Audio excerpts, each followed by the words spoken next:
আল্লাহ রাব্বুল আলামিন বলছেন ওয়ালাকাদ খালাকনাকুম সুম্মা সাওয়ারনাকুম সুম্মা কুলনা লিল মালাইকাতি ইসজুদু লি আদম ফাসাজাদু ইল্লা ইবলিস লাম ইয়াকুম মিনাস সাজিদিন। আল্লাহ রাব্বুল আলামিন বলছেন খালাকনাকুম, নিঃসন্দেহে আল্লাহ রাব্বুল আলামিন সেই সত্তা যিনি তোমাদেরকে সৃষ্টি করেছেন। সুম্মা সাওয়ারনাকুম, এরপর তোমাদেরকে আকৃতি দান করেছেন, সুন্দর অবয়ব কাঠামো দান করেছেন, দৈহিক কাঠামো। সুম্মা কুলনা লিল মালাইকাতি ইসজুদু লি আদম, এরপরে আল্লাহ রাব্বুল আলামিন সমস্ত ফেরেশতাদেরকে বলেছেন যে তোমরা আদমকে সিজদা করো। আর সূরা বাকারার মধ্যে আছে আল্লাহ পাক সৃষ্টি করার পরে আদম আলাইহিস সালামকে নাম শিক্ষা দিয়েছেন, অর্থাৎ জ্ঞান শিক্ষা দিয়েছেন, এবং এমন জ্ঞান শিক্ষা দিয়েছেন যেই জ্ঞান ফেরেশতারাও জানতেন না। আল্লাহ পাক ফেরেশতাদেরকে বলেছিলেন যে তোমরা এই নামগুলো বলে দাও দেখি, যদি তোমরা সত্যবাদী হয়ে থাকো। ফেরেশতারা এই নামগুলো বলতে পারেননি। তারা বলেছিলেন লা ইলমা লানা ইল্লা মা আল্লামতানা, আপনি আমাদেরকে যা শিখিয়েছেন এর বাইরে আমাদের কোনো জ্ঞান নেই। এরপর আল্লাহ পাক আদম আলাইহিস সালামকে বলেছেন আদম তুমি নামগুলো বলে দাও দেখি। এরপর আদম আলাইহিস সালাম সুন্দর করে সব নামগুলো বলে দিয়েছেন, কারণ আল্লাহ পাক তাকে সেই জ্ঞান শিক্ষা দিয়েছিলেন। এরপরে আল্লাহ রাব্বুল আলামিন ফেরেশতাদেরকে বলেছেন তোমরা আদমকে এখন সিজদা করো, কারণ জ্ঞানের মানদণ্ডে আদম তোমাদের চেয়ে শ্রেষ্ঠ। সুবহানাল্লাহ। আর আমরা সেই আদম সন্তান, যদিও বা পৃথিবীতে আসার পরে আমরা আমাদের পরিচয়টা ভুলে গেছি। সেই আদম সন্তান যে আদমকে আল্লাহ রাব্বুল আলামিন ফেরেশতাদেরকে দিয়ে সম্মানিত করলেন, সিজদা করালেন, সেই আদম সন্তান এখন আল্লাহর জমিনে শিরক করে, নবী সাল্লাল্লাহু আলাইহি ওয়াসাল্লামের সুন্নতের অনুসরণ করতে চায় না, নবীদের আদর্শ মানতে চায় না, কোরআন এবং সুন্নাহ মেনে জীবন করতে চায় না। সেই আদম সন্তান এখন জেনা করে, ব্যভিচার করে, মাদকদ্রব্য পান করে, সমকামী। সেই আদম সন্তান এখন ঘুষ খাচ্ছে, সুদ খাচ্ছে, দুর্নীতি করছে, অন্যের সম্পদ আত্মসাৎ করছে, অন্যায়ভাবে মানুষকে হত্যা করছে। এমন কোনো গুনাহ নাই যে সেই আদম সন্তান করছে না। কোন আদম সন্তান? যার পিতাকে আল্লাহ রাব্বুল আলামিন কি করলেন? ফেরেশতাদেরকে দিয়ে সিজদা করালেন। তাহলে চিন্তা করেন যে আমরা আমাদের পরিচয়টা কি পরিমাণ হারিয়ে ফেলেছি। আমরা তো চেতনার কথা বলি না, শেকড়ের কথা বলি না, আমরা সংস্কৃতির কথা বলি না। এই কথাগুলো আমরা বলি। আমাদের সত্যিকারের চেতনা হচ্ছে ইসলামিক চেতনা। সত্যিকারের শেকড় হচ্ছে এই শেকড় যে আমরা আদম আলাইহিস সালামের সন্তান, যে আদমকে আল্লাহ রাব্বুল আলামিন ফেরেশতাদেরকে দিয়ে সিজদা করিয়েছেন জ্ঞানের কারণে। আজকে সেই আদম সন্তান দেখবেন জ্ঞান অর্জন করতে চায় না, দিনের জ্ঞান অর্জন করতে চায় না, দুনিয়ার জ্ঞান অর্জন করতে চায়, দিনের জ্ঞান অর্জন করতে চায় না। যে জ্ঞান তাকে পরকালে নাজাতের ওসিলা করবে সেই কোরআনটুকু তিলাওয়াতও করতে চায় না, তিলাওয়াত করা শিখতেও চায় না, আগ্রহই নাই। তাহলে আমরা কি পরিমাণে আমাদের শেকড়টা ভুলে গেছি, চেতনা হারিয়ে ফেলেছি, আমাদের মূল সংস্কৃতি থেকে দূরে সরে আসছি। একটু চিন্তা করেন। সামনে যাই। আল্লাহ রাব্বুল আলামিন বলছেন এরপর সুন্দর আকৃতি দিয়ে আদমকে আমি ফেরেশতাদেরকে দিয়ে সিজদা করালাম। ফাসাজাদু, সবাই সিজদা করলো, প্রত্যেকটা ফেরেশতা কি করলো? সিজদা করলো। ইল্লা ইবলিস, কে সিজদা করলো না? ইবলিস। ইবলিস সিজদা করলো না। ইবলিস কে ছিল? সে কিন্তু কোনো ফেরেশতা ছিল না, সে কিন্তু কোনো ফেরেশতা ছিল না, সে ছিল একজন জিন। কানা মিনাল জিন্নি, সূরা কাহফে আল্লাহ পাক বলেছেন কানা মিনাল জিন্নি, সে জিনদের একজন ছিল। ঠিক আছে? সে আল্লাহ রাব্বুল আলামিনের এত বেশি ইবাদত করেছিল যে আল্লাহ রাব্বুল আলামিন তাকে এক পর্যায়ে ফেরেশতাদের উপরে একটা দায়িত্বশীল বানিয়ে দিয়েছিলেন। ঠিক আছে? তো কিন্তু তার মনের ভিতরে একটা কিবর বা অহংকার ছিল, যে অহংকারের কারণে সে কিন্তু আল্লাহ পাকের এই নির্দেশটা পালন করলো না, লঙ্ঘন করলো। আমরা সামনে যাই। লাম ইয়াকুম মিনাস সাজিদিন, আল্লাহ পাক বলছেন সে সিজদাকারীদের অন্তর্ভুক্ত ছিল না। কে? ইবলিস। আচ্ছা, ক্বালা, আল্লাহ পাক এবার বলছেন মা মানাআকা আল্লা তাসজুদা ইয আমারতুক। আল্লাহ পাক বলছেন হে ইবলিস, কিসে তোমাকে নিষেধ করলো, কে তোমাকে বারণ করলো আদমকে সিজদা করতে, যাকে আমি সিজদা করার আদেশ করেছি? কি জন্য করলে না? সোজা কথায় তুমি কি জন্য সিজদা করলে না আদমকে? মা মানাআকা, তোমাকে কে বারণ করলো? এবার ইবলিস তার দলিল পেশ করছে। সে বলছে যে ক্বালা আনা খায়রুম মিন, সে বলল আমি আদমের চাইতে উত্তম। আসসালাতু খায়রুম মিনান নাওম, এটা জানেন না? ঘুমের চেয়ে নামাজ উত্তম। ঠিক এইভাবেই ইবলিস বলছে কি আনা খায়রুম মিন, আমি তার চেয়ে উত্তম। কি কারণে উত্তম? খালাকতানি মিন নার ওয়া খালাকতাহু মিন তিন। হে আল্লাহ, আপনি আমাকে সৃষ্টি করেছেন আগুন দিয়ে। জিনদেরকে কি দিয়ে সৃষ্টি করা হয়েছে? আগুন দিয়ে। ফেরেশতাদেরকে কি দিয়ে? নূর দিয়ে। তাহলে এখানে প্রমাণ হলো যে ইবলিস কিন্তু ফেরেশতা নয়। আমাকে সৃষ্টি করেছেন আগুন দিয়ে, ওয়া খালাকতাহু মিন তিন, এবং আদমকে সৃষ্টি করেছেন তিন মানে কাদামাটি দিয়ে। তার মানে আগুন কাদামাটির চেয়ে সুপিরিয়র, বেশি মর্যাদা সম্পন্ন, ওর মানে কে আছে আর কি, এই কারণে সে সিজদা করলো না। এবার আল্লাহ রাব্বুল আলামিন বলছেন ক্বালা ফাহবিত মিনহা, ইবলিস এখান থেকে নেমে যাও। এটা কোন জায়গা? একদম মহাকাশের উপরে না, নাকি পৃথিবীতে? এটা 7 আসমানের উপরের ঘটনা। ইতিহাস শুরু হয়েছে মহাবিশ্বে, মানুষের অস্তিত্ব ছিল না এমন একটা সময় চলে গেছে। মহাবিশ্বে কোটি কোটি বছর চলে গেছে যখন মানুষ বলতে কিচ্ছু ছিল না। ছিল না, অনেক পরে মানুষকে সৃষ্টি করা হয়েছে। এখন দুনিয়াতে মানুষের চলাচল দেখলে মনে হয় মহাবিশ্বে সে একাই আছে, আর কেউ নাই, তাই না? আচ্ছা, এটা দলিল কোরআনে আছে, সূরা দাহার 1 নম্বর আয়াত পড়ে দেখবেন, হাল আতা আলাল ইনসানি হাইনুম মিনাদ দাহরি লাম ইয়াকুন শাইআম মাযকুরা। আল্লাহ পাক বলছেন মানুষের উপরে এমন সময় চলে গেছে যে মানুষ কোনো আলোচ্য বিষয় ছিল না, উল্লেখযোগ্য কোনো বিষয় ছিল না। তো সভ্যতার শুরুর ঘটনা হচ্ছে এটা, মানে মানব সভ্যতার একদম শুরুর শেকড়ের ঘটনা হচ্ছে এটা, একদম শুরুর চেতনা, শুরুর সংস্কৃতি শুরু হচ্ছে এখান থেকে। এবার ইবলিস বলছে আমি সিজদা করব না, বিকজ আমি তার চেয়ে সুপিরিয়র। আপনি তাকে সৃষ্টি করেছেন মাটি দিয়ে, আমাকে সৃষ্টি করেছেন আগুন দিয়ে, আমি তাকে সিজদা করব না। সে আল্লাহ পাকের আদেশ লঙ্ঘনই করলো না, বরং আল্লাহকে উল্টা একটা যুক্তি দেখালো যে আপনি ভুল, আমি ঠিক। নাউজুবিল্লাহ, আপনি আমাকে আদমকে সিজদা করতে বলছেন, এটাই ভুল, বরং উচিত হচ্ছে ও আমাকে সিজদা করবে। নাউজুবিল্লাহ। তো সে কিন্তু আবা ওয়াস্তাকবার, সে উদ্ধত হলো এবং অহংকারও প্রদর্শন করলো। আল্লাহ পাক বলেন ক্বালা ফাহবিত মিনহা, এখন এখান থেকে নেমে যাও। এই জান্নাতি বলেন আর ওই ঊর্ধ্ব জগতি বলেন, সেখান থেকে তোমরা নেমে যাও, তুমি নেমে যাও। ফামা ইয়াকুনু লাকা আন তাতাকাব্বারা ফিহা, এখানে দাঁড়িয়ে তুমি অহংকার করবে এই অধিকার তোমাকে দেওয়া হয় নাই। সোজা কথা, আল্লাহ পাক বলছেন এখানে দাঁড়িয়ে তুমি অহংকার করবে এই অধিকার তোমাকে দেওয়া হয়নি। আল্লাহ পাক অহংকারীকে পছন্দ করেন না। অহংকারীদেরকে আল্লাহ পাক কিয়ামতের মাঠে পিঁপড়ার মতো উঠাবেন, তাদের আকৃতি মানুষের সমান হবে না, ছোট ছোট কালো পিঁপড়ার মতো হবে এবং অন্ধকার ওদেরকে ঢেকে নিবে। তো আমাদের মনে যাদের অহংকার আছে, আল্লাহর রাস্তায় অহংকার ছেড়ে দেই। অহংকার ইলমেরও থাকতে পারে, একজনের অনেক বড় ইলমি ডিগ্রি সার্টিফিকেট আছে, অমুক ফারেক তমুক ফারেক, অমুক মুহাদ্দিস অমুক মুফাসসির, ডাবল ডিগ্রি, এটার অহংকার থাকতে পারে, ঠিক আছে? আবার অনেকের টাকা পয়সার অহংকার থাকে, অনেকের ক্ষমতার অহংকার থাকে, আবার এখনকার মেয়েদের সৌন্দর্যের অহংকার থাকে না? এক এক মানুষের এক একটা অহংকার। অহংকারের ডেফিনেশনটা কি? একজন সাহাবী নবী সাল্লাল্লাহু আলাইহি ওয়াসাল্লামকে বলছেন, ইয়া রাসূলুল্লাহ, আমি পছন্দ করি আমার গায়ের পোশাকটা সুন্দর হোক, আমার জুতা সুন্দর হোক, ঠিক আছে, আমার সুগন্ধি ভালো হোক, দামি হোক, এটা কি অহংকারের পরিচয়? নবী সাল্লাল্লাহু আলাইহি ওয়াসাল্লাম বলছেন না, এটা অহংকারের পরিচয় নয়। বরং অহংকারের পরিচয় হচ্ছে অন্য মানুষকে তুচ্ছ তাচ্ছিল্য করা, এক, আর দুই হচ্ছে সত্যকে প্রত্যাখ্যান করা। মনে থাকবে অহংকারের সংজ্ঞা কি? এক, অন্য মানুষকে তুচ্ছ তাচ্ছিল্য করা, আর দুই, সত্যকে প্রত্যাখ্যান করা। এখন সত্য কি?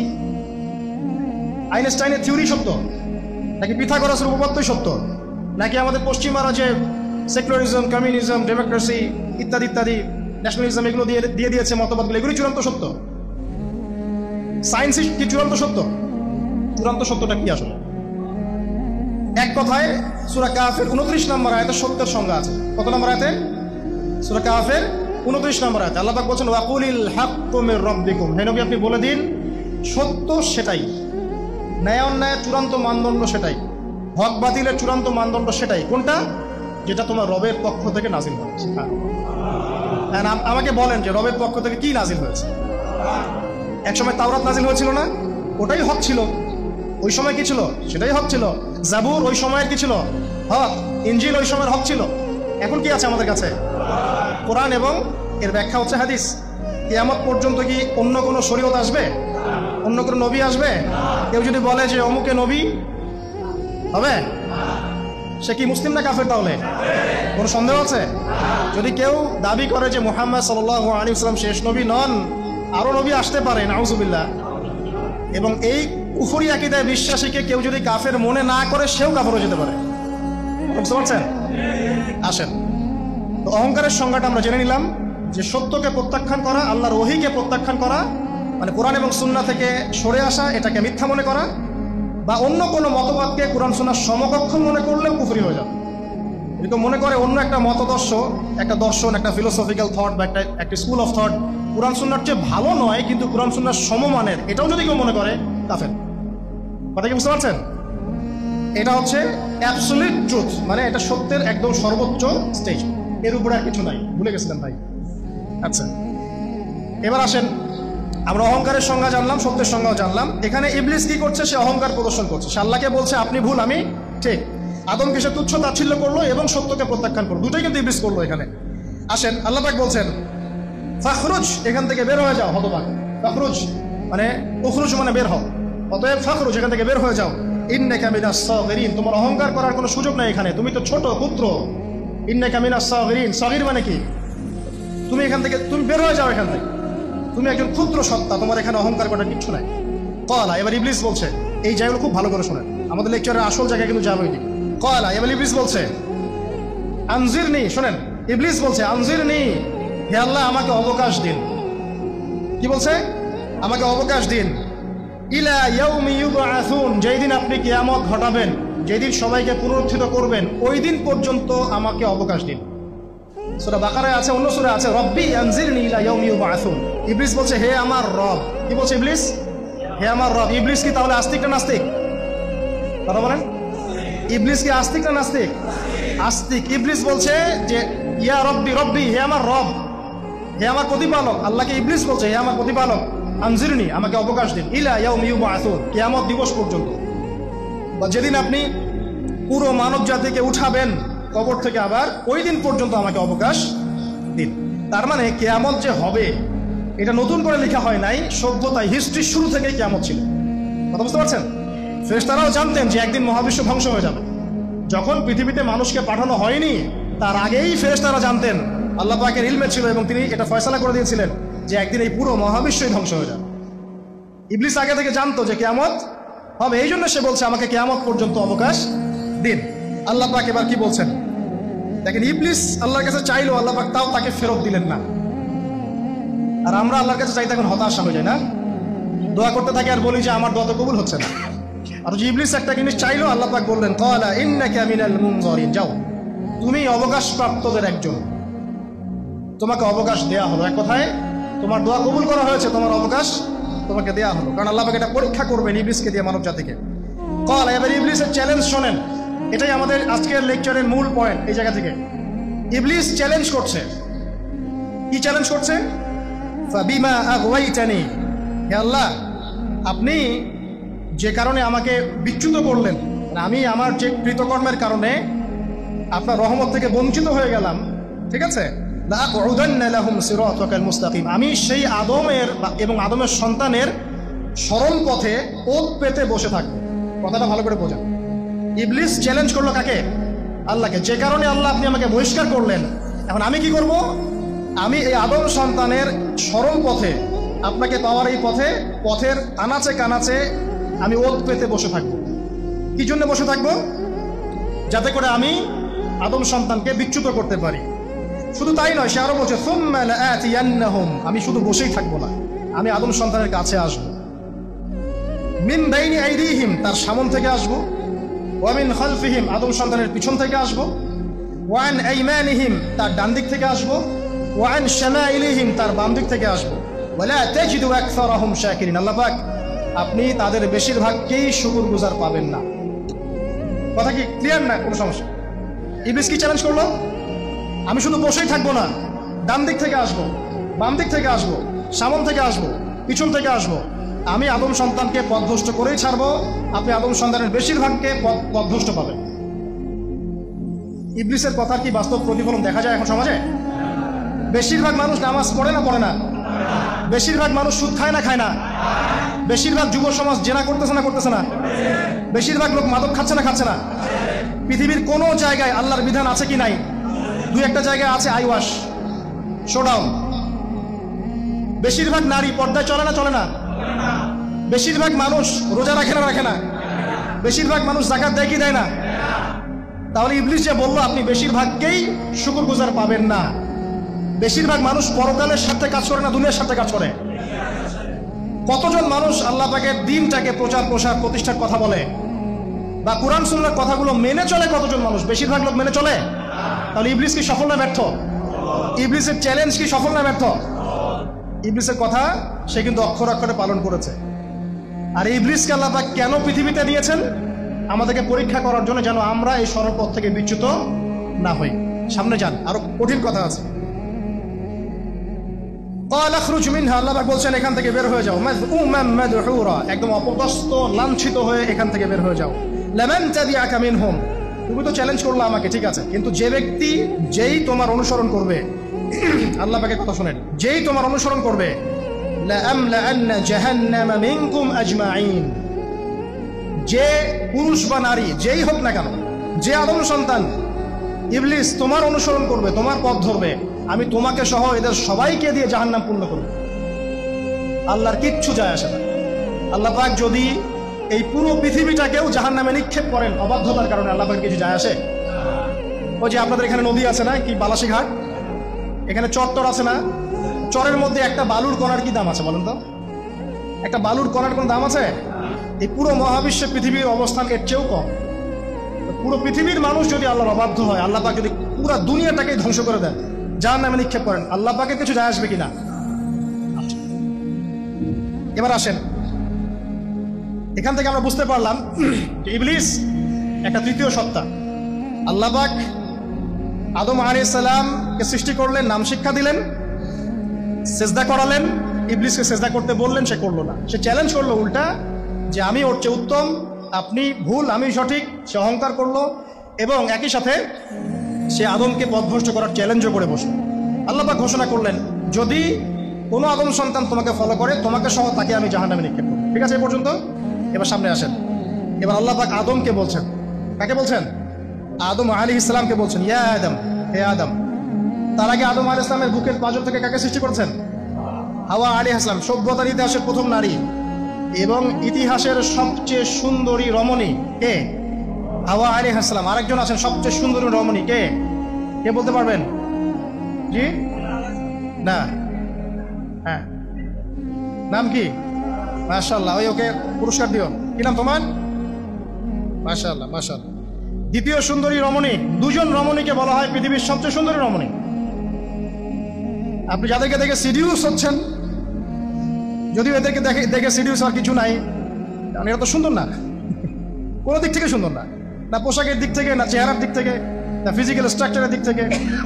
এদেরকে দেখে তো পাগলও সিডিউস হবে না। তো আদম আলাইহিস সালাম এবং আদম আলাইহিস সালামের স্ত্রী হাওয়া আলাইহিস সালাম এবং সারা আলাইহিস সালাম ইতিহাসের সবচেয়ে সুন্দর রমণী। ইতিহাসের সবচেয়ে সুন্দর রমণী কাদের স্ত্রী ছিলেন? নবীদের না অন্য কারো?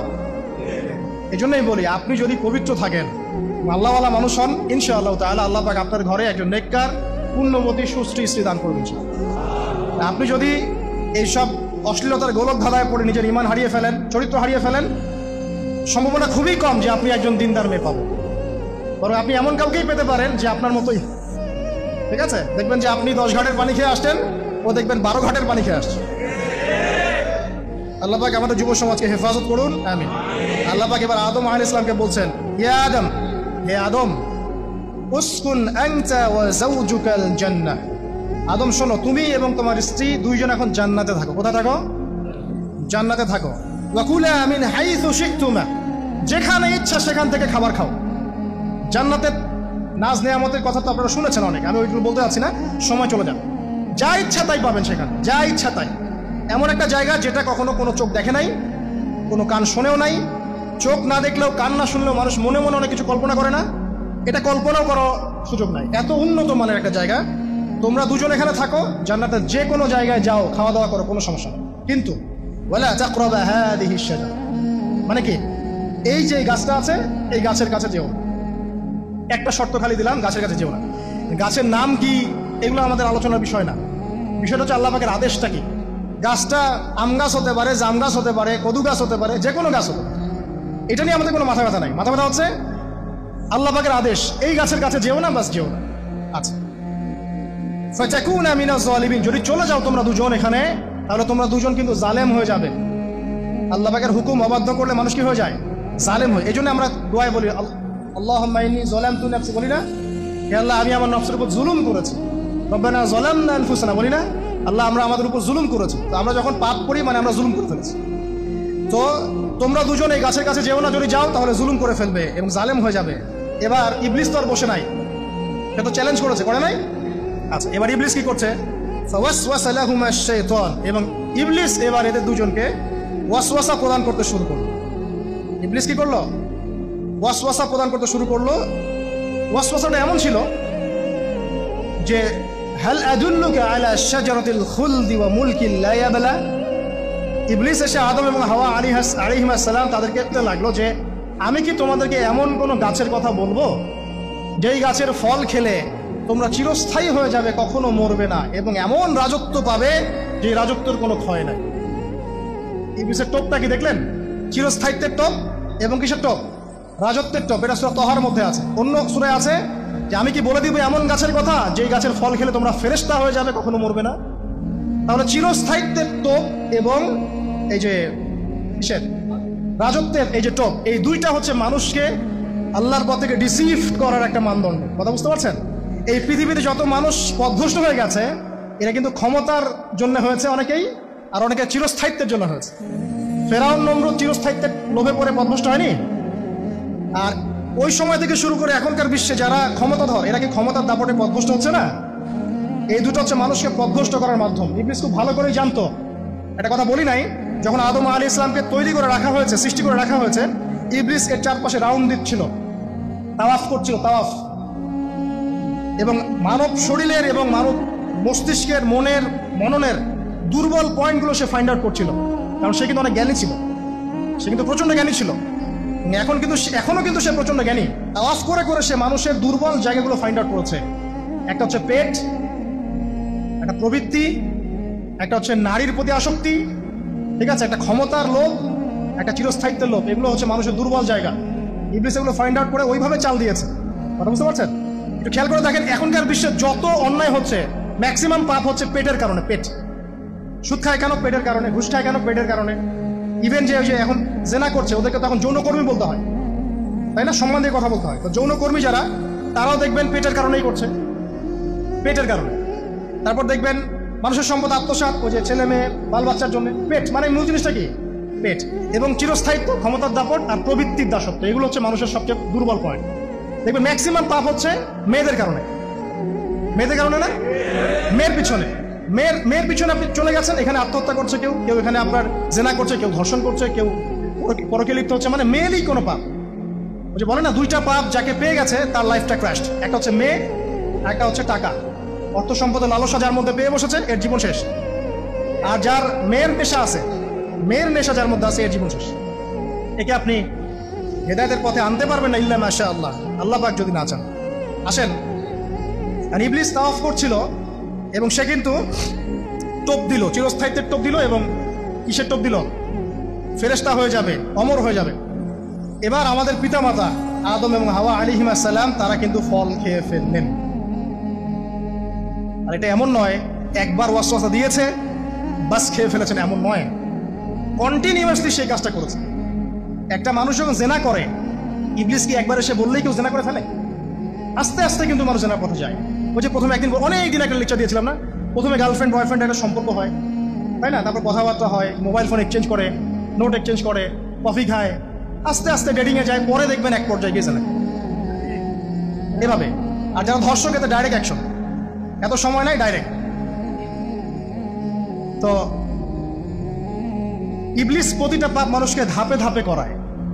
দেখবেন ইবলিস এখানেও কিন্তু আমাদের পিতামাতাকে ধাপে ধাপে ওইদিকে নিয়ে গিয়েছিল। এবার আসেন, আমাদের পিতামাতা ফল খেয়ে ফেললেন, এই জায়গাটা খুব ভালো করে বোঝেন। এই ফল খাওয়াটা আল্লাহর অবাধ্যতা না। আল্লাহ বলেছিলেন না যে জালেম হয়ে যাবে, আল্লাহ অবাধ্য হলেন। অবাধ্যতার ফলাফলটা কি হলো এবার শোনেন। আমরা সবাই জানি অবাধ্যতার ফলাফল কি, আল্লাহ পাক জান্নাত থেকে নামিয়ে দিয়েছে, তাই তো? এর আগে আরেকটা ফলাফল হয়েছে।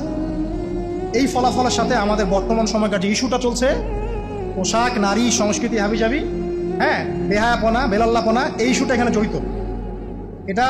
এটা আমারও বুঝতে এবং খুঁজে পেতে সময় লেগেছে। আমরা সবাই পড়েছি স্টুডেন্ট লাইফে, আদম এবং হাওয়া আলাইহিস সালাম আদেশ লঙ্ঘন করেছেন, সাথে সাথে আল্লাহ পাক জান্নাত থেকে কি করেছেন? নামিয়ে দিয়েছেন। ইবলিসকেও নামিয়ে দিয়েছেন, তারপরে হায়াত দিয়েছেন, এখানে পরীক্ষা করছেন, এই তো।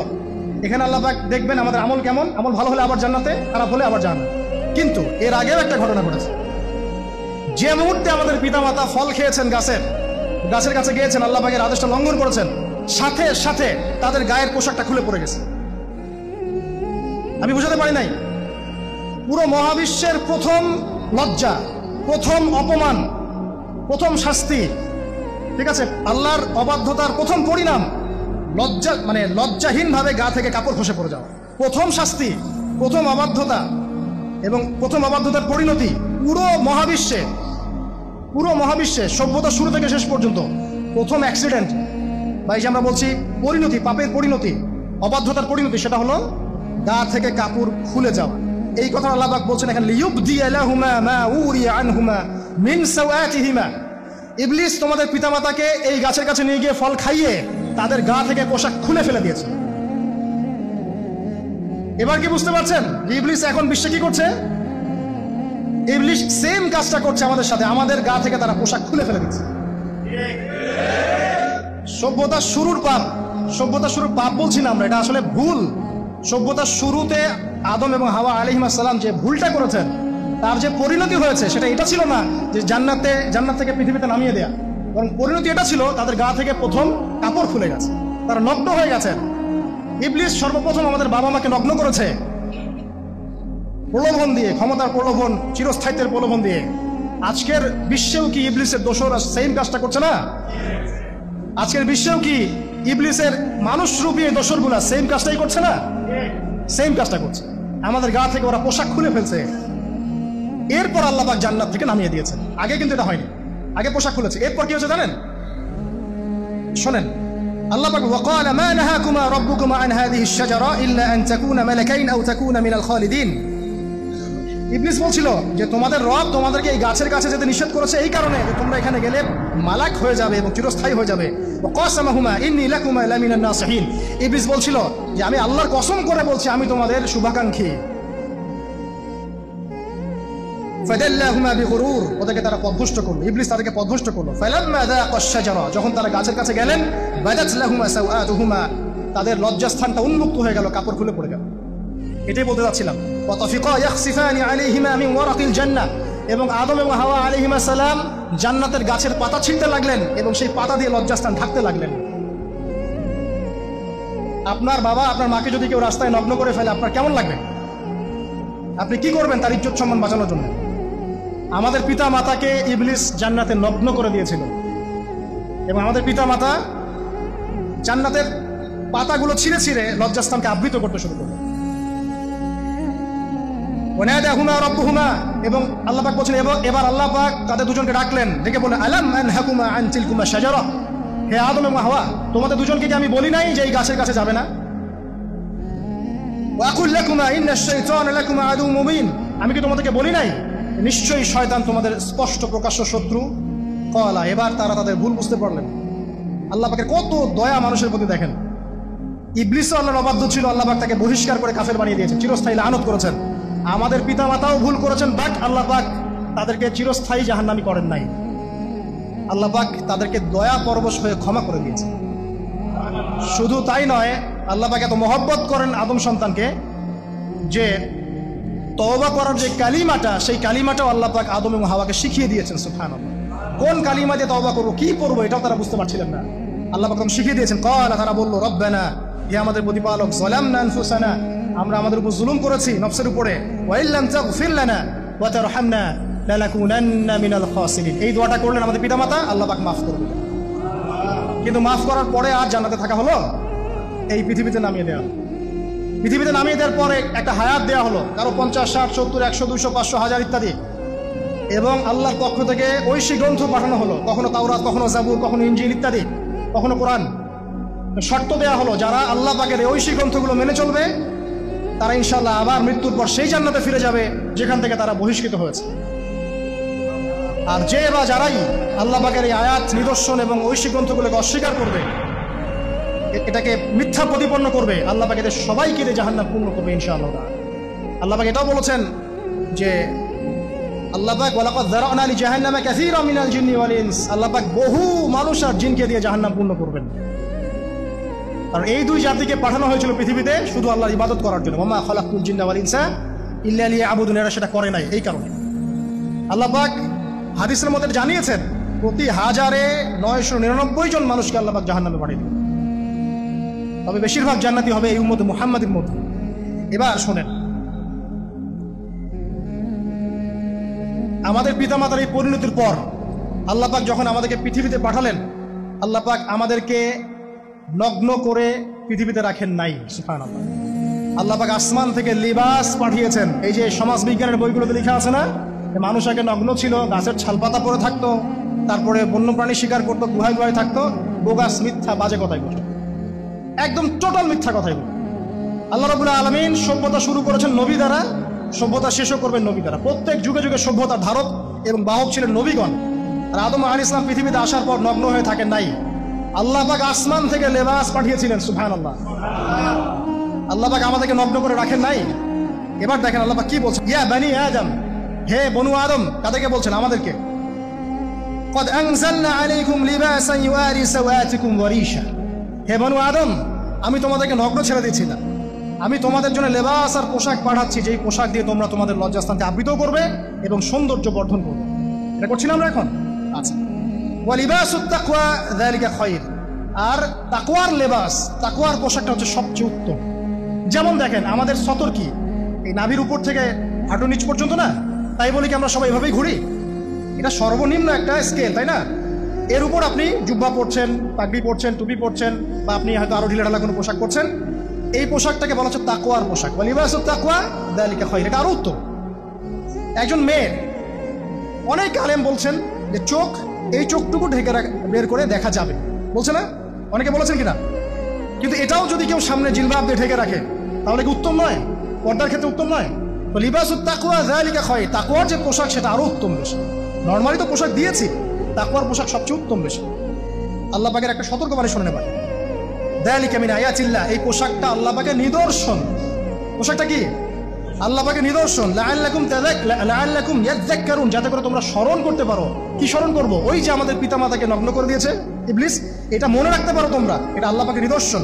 ইয়া বানি আদম, হে বনু আদম, লা ইয়াফতিনান্নাকুমুশ শাইতান। এবার শোনেন, আল্লাহ পাক আমাদেরকে বলছেন, হে বনু আদম, লা ইয়াফতিনান্নাকুমুশ শাইতান, শয়তান যেন আবার তোমাদেরকে ফিতনায় ফেলতে না পারে। পৃথিবীতে তোমরা থাকবে, শয়তানের বহু দোসর তোমাদের সামনে থাকবে, ডানে বামে, যে ডান থেকে আসবে, বাম থেকে আসবে, হ্যাঁ, সামন পিছন থেকে আসবে, মিডিয়ার মধ্যে দিয়ে তোমাদের ঘরে ঘরে ঢুকে যাবে শয়তানের দোসর। লা ইয়াফতিনান্নাকুমুশ শাইতান, শয়তানের দোসররা যেন তোমাদেরকে ফিতনায় ফেলতে না পারে। কে বলছেন? আল্লাহ পাক বলছেন। কিরকম ফিতনা? কামা আখরাজা আবাওয়াইকুম মিনাল জান্নাহ, ঠিক যেভাবে শয়তান তোমাদের পিতা মাতাকে জান্নাত থেকে বের করে দিয়েছিল, ওই রকম ফিতনায় যেন ফেলতে না পারে। ঠিক আছে? ওয়ায়ানজিউ আনহুমা লিবাসাহুমা, এবং শয়তান তোমাদের পিতা মাতার লেবাস খুলে ফেলেছিল, নগ্ন করে দিয়েছিল, নগ্নতা, বেহায়াপন, অশ্লীলতা শিখিয়েছিল, ওইদিকে ধাবিত করতে চেয়েছিল। শয়তানের দোসররা যেন এটা করতে তোমাদের সাথে না পারে। সতর্ক থাকবে। লিউরিয়াহুমা সাওআতিহিমা, যাতে করে তোমাদের লজ্জাস্থানটা উন্মুক্ত হয়ে যায়। ইন্নাহু ইয়ারাকুম, নিশ্চয় শয়তান তোমাদের সবাইকে দেখতে পায়। হুয়া ওয়া কাবিলুহু, সে এবং তার পুরো কবিলার লোকজন, মিন হাইসু লা তারাউনাহুম, এমন জায়গা থেকে যে জায়গা তোমরা দেখতে পারো।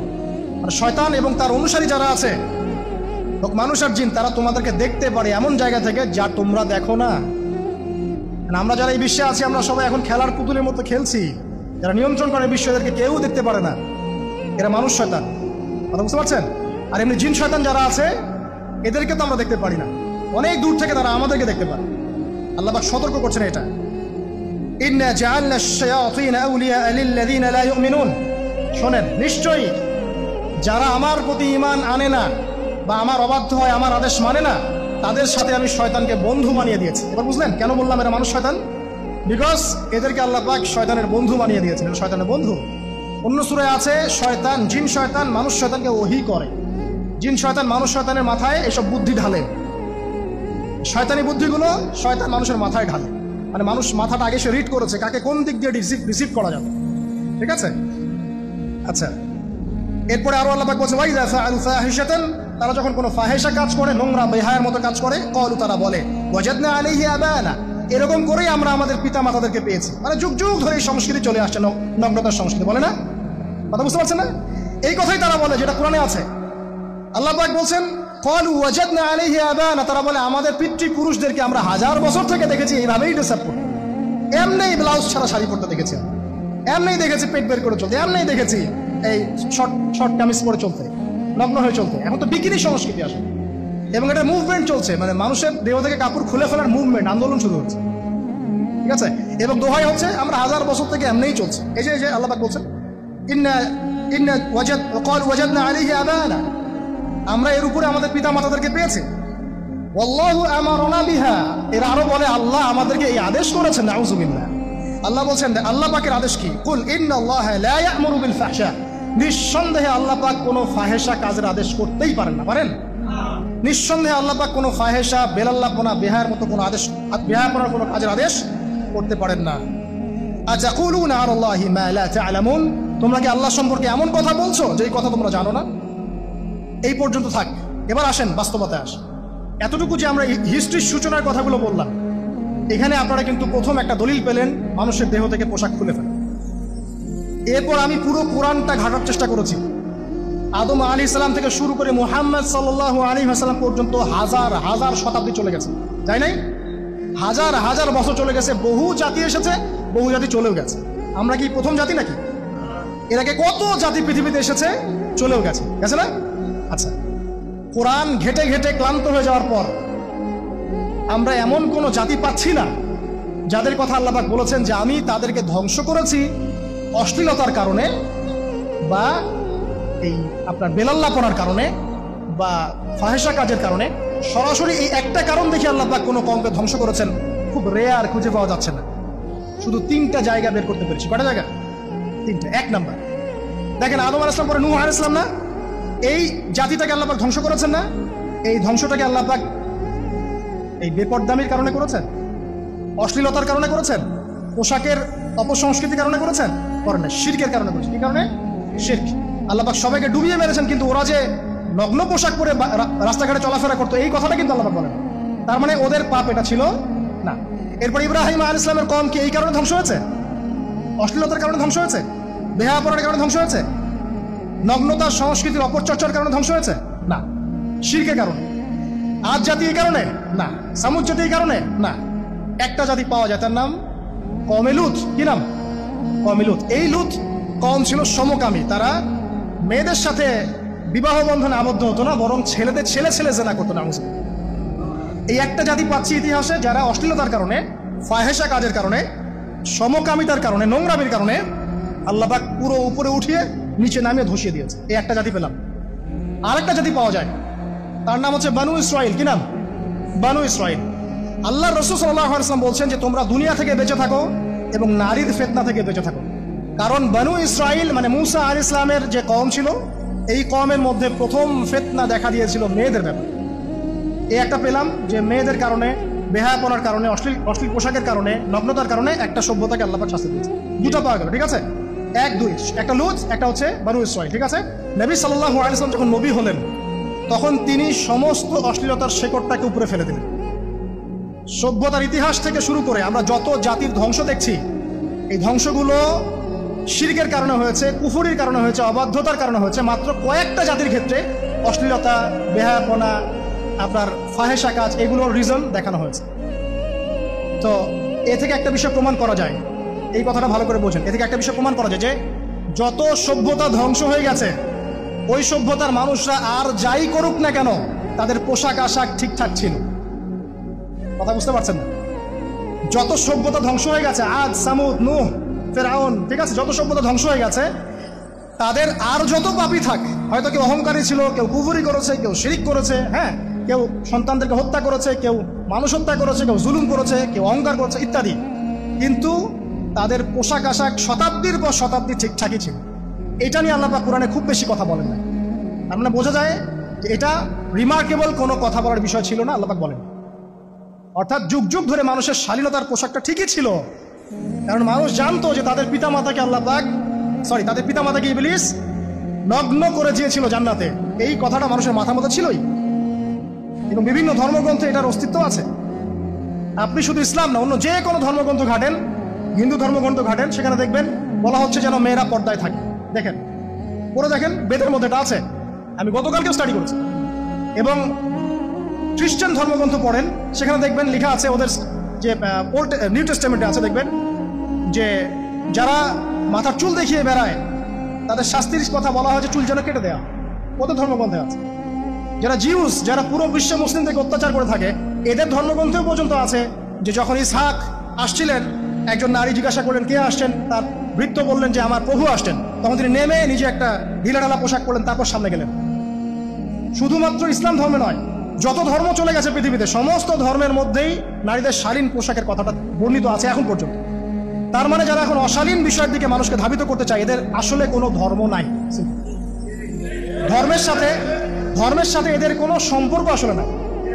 আর আমরা কিন্তু কথা বলছি ধর্মের বেসিসে, হোক সেটা হিন্দুইজম বা খ্রিস্টানিজম বা জিউডিজম বা ইসলাম, আমরা ধর্মের বেসে কথা বলছি। এখন আমরা এর বেসিসে দেখবো কোনটা ঠিক কোনটা বেঠিক, তাই না? কোনটা সত্য কোনটা মিথ্যা, কোনটা ন্যায় কোনটা অন্যায়, তখন আমরা এর বেসিসে দেখবো, অন্য কোনো ভিত্তির বেসিসে দেখবো না। এখানে চেতনা, যুগ যুগ ধরে চলে আসে সংস্কৃতি, আমাদের বাপদাদা দোহাই, এইসব ইস্যু আনা যাবে না। বেস হবে কি? কোরআন এবং সুন্নাহ এবং অন্যান্য ধর্মগ্রন্থগুলো, যদি ওটাতে রাজি থাকে ওটাতেও। কারণ প্রত্যেকটা ধর্মগ্রন্থেই বলা আছে শালীনতার কথা, লম্বা ঢিলাঢালা পোশাকের কথা, হোক সেটা হিন্দুইজম বা খ্রিস্টানিজম বা জিউডিজম। পড়ে দেখেন, না থাকলে আমার কাছে আসেন, প্রতিটা ধর্মগ্রন্থে এটা কথা লেখা আছে। এবার আসেন, সর্বশেষ নবী মুহাম্মদ সাল্লাল্লাহু আলাইহি ওয়াসাল্লাম যখন নবী হন, আরবের ওই চিত্রটা, জেনা, ব্যভিচার, পরকীয়, অশ্লীলতা, এটাকে সমূলে উপরে ফেলে দেন 23 বছরের মধ্যে। 23 বছরের নববী জীবনের পরে সেখানে কোনো জেনা আছে, কোনো বেপরদামি আছে, কোনো ব্যভিচার আছে, কোনো সুদ আছে, কোনো শিরক আছে, কোনো মাদক আছে? যেগুলো আছে খুবই অল্প, যেটা আছে সেটা কি? খুবই অল্প। এটা কিন্তু ধরা যায় না। দুই একটা অ্যাক্সিডেন্ট হতেই পারে, এক্সেপশনাল সামথিং কি এক্সাম্পল হতে পারে? যেটা কমন সেটা হচ্ছে এক্সাম্পল। মানে আপনি বলবেন যে মেয়েদের শালীনতার কথা এবং এর কারণে ধর্ষণের সংখ্যা বৃদ্ধি হচ্ছে, এই কথা আপনি যখন বলবেন, কিছু মানুষ আপনাকে বলবে যে তাহলে বোরখাওয়ালা মেয়ে কেন ধর্ষিত হচ্ছে, তাহলে বাচ্চা কেন ধর্ষিত হচ্ছে? আপনাকে বলছি পরিসংখ্যানটা কতটুকু, কেন হচ্ছে সেটা আমরা জবাব দিব। আগে বলছি পরিসংখ্যান কতটুকু। যারা বেপর্দায় চলছে এদের হ্যারাসমেন্টের পরিসংখ্যানটা বেশি না বোরখাওয়ালা মেয়ের পরিসংখ্যানটা বেশি? বলেন। যারা বেহায়ার মতো চলছে, বেপর্দায় চলছে, এদের পরিসংখ্যানটা বেশি নাকি শিশু অ্যাবিউজিং এর পরিসংখ্যানটা বেশি? তাহলে মূল যে জায়গাটা, ওইখানে আগে ফোকাস করতে হবে, তারপরে আমরা গৌণ জায়গায় যাব। এবং এই জায়গাটাতে আমরা দলিল বা প্রমাণ হিসেবে পেশ করব মানুষের রুচিবোধের পরিবর্তন, মানসিকতার পরিবর্তন এবং পাশবিক একটা প্রবৃত্তির দাসত্ব। এটা কিভাবে হচ্ছে? এটা পর্নোগ্রাফির কারণে হচ্ছে। এটা পর্নোগ্রাফির কারণে হচ্ছে, মিডিয়ার কারণে হচ্ছে, অবাধ ফ্রি মিক্সিং এর কারণে হচ্ছে, যৌন সুশ্রুরির কারণে হচ্ছে এবং যৌনতাকে সহজলভ্য করে দেওয়ার কারণে এই দুর্ঘটনাগুলো ঘটছে। আচ্ছা, আগে আমি আমার পয়েন্টে আসি। নবী সাল্লাল্লাহু আলাইহি ওয়াসাল্লাম যখন এটার শিকড়টা উপরে ফেলে দিলেন, তখন কিন্তু মক্কা, মদিনা, পুরো জাজিরাতুল আরবে আর কোনো বেহায়াপনার কোনো শিকড় থাকলো না। আল্লাহ পাক কিভাবে এটা করলেন? পুরো হিস্ট্রির ইতিহাস জেনে দিয়ে আল্লাহ পাক কয়েকটা আদেশ নাজিল করলেন। সেই আদেশটা কোরআন এবং সুন্নাহে আছে। আল্লাহ পাক প্রথমে ছেলেদেরকে বললেন, শোনো, সূরা নূর 30 নম্বর আয়াত, আল্লাহ পাক ছেলেদেরকে বললেন, তোমরা তোমাদের চোখ নিচু রাখো। এটা আমাদের দায়িত্ব, প্রত্যেকটা ছেলের দায়িত্ব। বেগানা মেয়েকে দেখলে চোখটাকে করবে নিচু করবে, সিম্পল। তাহলে আপনি সিডিউসড হবেন, এক কথা। 2 নাম্বার, আল্লাহ পাক আমাদেরকে বললেন, তোমরা তোমাদের লজ্জাস্থানকে হেফাজত করো। কাদেরকে? আমাদেরকে, মানে ছেলেদেরকে। প্রথমে আল্লাহ পাক ছেলেদেরকে বললেন, চোখ নিচু করে রাখো, লজ্জাস্থানে হেফাজত করো। ঠিক আছে? সূরা বানী ইসরাঈল আল্লাহ পাক বললেন, জেনা ধারের কাছেও যেও না, ধারের কাছেও যেও না। আল্লাহ পাক আরো বললেন, যদি কেউ জেনা করে ফেলে, সূরা নূরে, তাহলে তাকে 100টা বেত্রাঘাত করতে হবে। কয়টা? 100টা। এবং 1 বছরের জন্য তাকে বহিষ্কার করতে হবে। আল্লাহ পাক শাস্তিও দিলেন, শুধু তাত্ত্বিক বিধান দেন নাই, শাস্তিও দিয়েছেন। কারণ শুধু তাত্ত্বিক বিধান দিয়ে হবে? আমি যদি ওয়াজ করে বেড়াই, ভাই মদ খায় না, কোনো শাস্তি না অ্যাপ্লাই করি, তাহলে কি মদ ছাড়বে মানুষ? আমরা যদি বলি হত্যা করা মহাপাপ, দুর্নীতি করা মহাপাপ, মানুষ দুর্নীতি ছাড়বে না যতক্ষণ না শাস্তি নিশ্চিত করা যাচ্ছে। আল্লাহ পাক তাত্ত্বিক কথা শুধু বললেন না, শাস্তিও নিশ্চিত করলেন। তারপর আল্লাহ পাক আরো বললেন, যদি বিবাহিত কোনো ব্যক্তি ব্যভিচার করে, তাহলে তাকে রজম করতে হবে, মাটিতে পুঁতে তাকে পাথর নিক্ষেপ করে হত্যা করবে। ঠিক আছে? শাস্তি। এরপরে দেখেন আল্লাহ পাক মেয়েদেরকে বলছেন, এবার মেয়েদেরকে বলছেন, তোমরা মূলত ঘরে থাকো। যদি বাইরের পরিবেশ তোমাদের অনুকূলে না থাকে, তোমরা ঘরে অবস্থান করো। ওয়াকারনা ফি বুয়ুতিকুন্না ওয়ালা তাবাররুজনা তাবাররুজাল জাহিলিয়াতিল উলা। তোমরা মূলত ঘরে থাকো। জাহিলি যুগে মেয়েরা যেভাবে নিজেদেরকে প্রদর্শন করে বেড়াতো, এই কাজটা তোমরা করো না। যদি করো তাহলে সমাজে বেহায়াপনা, ফায়সা বেড়ে যাবে, তোমরা নিজেরাই ক্ষতিগ্রস্ত হবে, যেটা ওরা হচ্ছে এখন। আচ্ছা, এরপর আল্লাহ পাক আরো বললেন, হে নবী, আপনি আপনার স্ত্রী এবং মুমিন নারীদেরকে বলেন, তারা যদি বাহিরে যায় যেন জিলবাব দিয়ে তাদের পুরো বক্ষদেশটাকে ঢেকে নেয়। তাহলে পোশাকের সংস্কৃতির শেকড় কোত্থেকে শিখবো? আমি কোত্থেকে শিখবো? আল্লাহ পাক কর্তৃক নাজিলকৃত সর্বশেষ ঐশী গ্রন্থ থেকে শিখবো নাকি? যে বইয়ের মধ্যে কোনো ভুল নাই সেটাই তো আমার শেখার মাধ্যম হবে নাকি? যে দর্শনে 1000টা ভুল সেটা শিখবো আমি? আল্লাহ পাক এখানে বলছেন মুমিন নারীদেরকে বলো বাইরে গেলে পরে তারা যেন জিলবাব দিয়ে কাপড় দিয়ে সুন্দর করে বক্ষদেশ সেগুলো ঢেকে রাখে। বোরখার কথা এখানে নাই শব্দ, ঠিক আছে? ঢেকে রাখা ঢিলে ঢালা পোশাকের কথা এসেছে। আচ্ছা আসেন, বললেন যে তোমরা অমুক অমুক অমুক অমুক, যেমন আপনার বাবা, আপনার ভাই, আপনার এই যে সন্তান, এই যে মাহারাম যারা আছে, এদের সামনে ছাড়া অন্যদের সামনে যখনই যাবে তোমরা কিন্তু হিজাব অবলম্বন। আল্লাহ পাক হিজাবের বিধান দিলেন, চক্ষু নিচু করতে বললেন, লজ্জাস্থানের হেফাজত করতে বললেন, এবং যদি এর পরেও কেউ ভুল করে ফেলে তাহলে আল্লাহ পাক শাস্তির কথা বললেন। আল্লাহ পাকের সিস্টেমটা সুন্দর হলো না? এই সিস্টেমটা নবী সাল্লাল্লাহু আলাইহি ওয়াসাল্লাম অ্যাপ্লাই করলেন, সমাজ থেকে সমস্ত জেনা ব্যভিচারের ভিত্তি উঠে চলে গেল। সুবহানাল্লাহ বলবেন না? এটা হলো অবস্থা। তারপর আল্লাহ রাব্বুল আলামিন শুধু পর্দার কথা বলেই ক্ষান্ত হলেন না, কারণ একটা বিধান দিলেই মানুষের সবকিছু সলভ হবে না। আল্লাহ পাক শোনেন, এদিকে মনোযোগ দেন। আল্লাহ পাক এর পাশাপাশি আমাদেরকে 5 ওয়াক্ত নামাজ পড়তে বললেন, ঠিক আছে? নামাজ পড়লে মানুষ ভালো হবে, নৈতিকতা শিখবে, আল্লাহর সাথে ক্লোজ সম্পর্ক হবে। আল্লাহ পাক কোরআন তেলাওয়াত করতে বললেন, ঠিক আছে? কোরআন মেনে চলতে বললেন। আল্লাহ পাক আমাদেরকে আল্লাহর জিকির করতে বললেন, নবীর সুন্নাহ মতো চলতে বললেন। আমি যেটা বলতে চাচ্ছি যে আল্লাহ পাক শুধু পর্দার কথাগুলো বলেই একটা বিধান দিয়ে শেষ করে দিলেন না, কারণ শুধুমাত্র হিজাবের সাথেই পুরো সোসাইটির সমস্যাগুলো জড়িত না, এখানে আরো অনেক বিষয় আছে। যদি আপনি নৈতিকতা না শেখেন, একটা বোরখাওয়ালা মেয়েকে আপনি টিস করতে পারেন, ঠিক আছে? যদি আপনার মধ্যে আল্লাহর ভয় তাকওয়া না থাকে, আপনি কিন্তু একটা বাচ্চাকে ধর্ষণ করতে পারেন, সুযোগ পেলে আপনি করে ফেলবেন। আপনার মধ্যে আল্লাহর ভয় না থাকলে আপনি কিন্তু গোপনে জেনা করতে পারেন বা পর্ন দেখতে পারেন।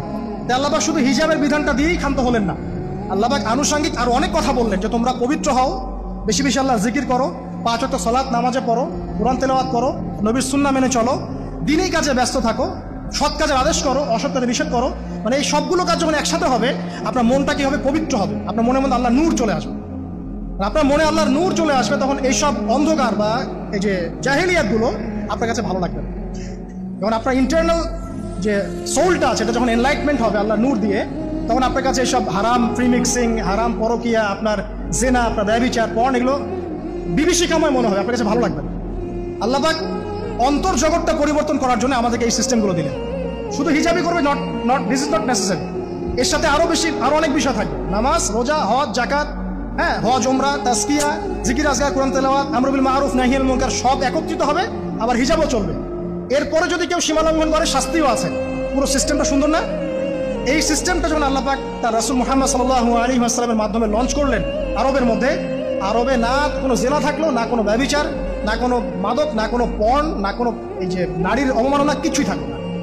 একটা মেয়ে 300 মাইল দূর থেকে এসে একা হজ করে চলে যেত, কেউ তার দিকে তাকাতো না, এমন যুগ চলে গেছে। মহিলা সাহাবী রণকৌশল মানে যুদ্ধের বর্ম পরে উহুদে যুদ্ধ করেছেন, কেউ তার দিকে তাকায়নি, তাকিয়েছে? তাকায়নি। এখন ওই যুগটা আপনি দেখেন, রাসূল সাল্লাল্লাহু আলাইহি ওয়াসাল্লামের যুগ, আবু বকর সিদ্দিক, ওমর ইবনুল খাত্তাব, ওসমান আলী, এই খুলাফায়ে রাশিদার স্বর্ণ যুগটাকে আপনি দেখেন। ওই যুগে আপনি রেপের হার কত পার্সেন্ট মহিলা রেপ হয়েছে? ওই যুগে কত পার্সেন্ট মেয়ে জেনায় লিপ্ত হয়েছে? ওই যুগে কত পার্সেন্ট ছেলে মেয়ে ধর্ষণ করেছে? ওই যুগে কত পার্সেন্ট নারীর শ্লীলতাহানি হয়েছে? কত পার্সেন্ট নারীকে টিস করা হয়েছে? কত পার্সেন্ট মেয়েকে মার্ডার করা হয়েছে? কত পার্সেন্ট মেয়েকে যৌতুকের জন্য চাপ দেওয়া হয়েছে? একটু পরিসংখ্যানটা দেখেন আমাদেরকে। সভ্যতা করতে লাফাচ্ছেন। ওই সভ্যতায় যা হয়ে গেছে, নবী সাল্লাল্লাহু আলাইহি ওয়াসাল্লাম থেকে শুরু করে খোলাফায়ে রাশিদিন যা হয়েছে, এই পার্সেন্টেজগুলোর সাথে বর্তমান পার্সেন্টেজকে মিলবে? ওই যুগে রেয়ার জেনা 2-1টা হয়েছে, মদ খেয়েছে মানুষ রেয়ার কয়েকজন, মানুষ ব্যভিচার করেছে রেয়ারলি 2-4 জন, 100 বছরে 2-4 জন। ওই যুগে দেখবেন মানুষ পরকীয়ার নামই জানতো না, সমকামিতা কি জিনিস মানুষ জানতোই না, শর্ট পোশাক, বিকিনি সংস্কৃতি কি মানুষ জানতো না, ঠিক আছে? আনকভার ইউ, এই যে মুভমেন্ট চলছে, এগুলোর মানে কি মানুষ জানতো না? জানতো? ওই যুগে কি মুসলিমরা পিছিয়ে ছিল? জ্ঞান বলেন, বিজ্ঞান বলেন, অর্থনীতি বলেন, রাজনীতি বলেন, সমরনীতি বলেন, অস্ত্রশস্ত্র বলেন, কোন সেক্টরে কি মুসলিমরা তখন পিছিয়ে ছিল কিনা? উত্তর দেন, পিছিয়ে ছিল না। তাহলে স্বর্ণযুগ আমরা কোনটাকে বলবো? এই বর্তমান দাজ্জালীয় সভ্যতাকে স্বর্ণযুগ বলবো, নাকি খোলাফায়ে রাশিদার এবং নবী সাল্লাল্লাহু আলাইহি ওয়াসাল্লাম রেখে যাওয়া যুগটাকে স্বর্ণযুগ বলবো?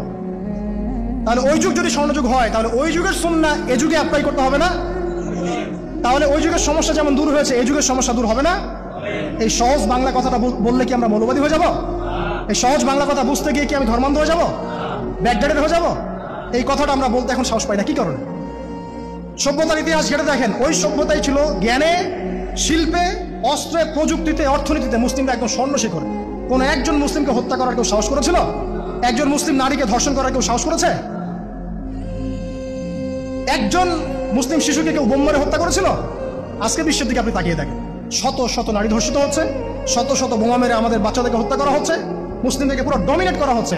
আজকে রাজনৈতিক নিয়ন্ত্রণ, অর্থনৈতিক নিয়ন্ত্রণ, পলিটিক্যাল, আপনার সোশ্যাল মিডিয়া, প্রযুক্তি যা যা আছে সব নিয়ন্ত্রণ পশ্চিমাদের হাতে, সমস্ত নিয়ন্ত্রণ ধরে। এই যে পালাবদল হলো সময়ের, এটা কেন হলো? বিকজ এক নম্বর ইস্যু হচ্ছে আমরা কোরআন এবং সুন্নাহ থেকে দূরে সরে আসছি। দুই নম্বর আমরা শয়তানের সেই ধোকায় পড়ে গেছি, যে ধোকা থেকে আমরা বেরোতে পারিনি, আল্লাহ পাক সতর্ক থাকতে বলেছিলেন। তিন নম্বর আমরা ইলম চর্চা ছেড়ে দিয়েছি। চার নম্বর হক কথা বলাও ছেড়ে দিয়েছি। পাঁচ নম্বর সৎ কাজের আদেশ, অসৎ কাজের নিষেধ ঠিকঠাক মতো হচ্ছে না। ছয় নম্বর দেখেন আমরা জানি যারা আমল ঠিক মতো করছি না। সাত নম্বর আমরা বক ধার্মিক হয়েছে, বক ধার্মিক, খালি নামাজ রোজা হজ জাকাত আর তসবির মধ্যে ইসলাম, বাকি কোনো জায়গায় ইসলাম নাই, কোনো জায়গায় ইসলাম নাই। সমস্যা এগুলা দেখবেন, পরিবারের কাঠামো ভেঙে যাচ্ছে। আমরা কোরআন সুন্নাহকে হাতে নিয়ে ওয়ার্ল্ডকে চ্যালেঞ্জ করতে পারি নাই, ডিল করতে পারি নাই। এবং পশ্চিমা এবং অন্যান্য সভ্যতার যে নোংরা মতাদর্শগুলো আছে এগুলোকে ঢালাওভাবে আমরা গ্রহণ করেছি, এবং আস্তে আস্তে আস্তে আস্তে পুরো মুসলিম বিশ্বে এগুলো ছড়িয়ে গেছে। এখন আপনি পেপার পত্রিকা খুললে দেখবেন 4টা 5টা 10টা ধর্ষণ, এই মেয়ে রেপ, এই মেয়ে ডাকাতি, ওইখানে হত্যা, এখানে যৌতুক, এখানে অমুক তমুক, সুদ ঘুষ জেনা ব্যভিচার, নিত্য নৈমিত্তিক ব্যাপার। কারো এগুলো নিয়ে কোনো মাথা ব্যথাও নাই, এগুলো খুব সিম্পল সাধারণ ব্যাপার এখন আমাদের কাছে।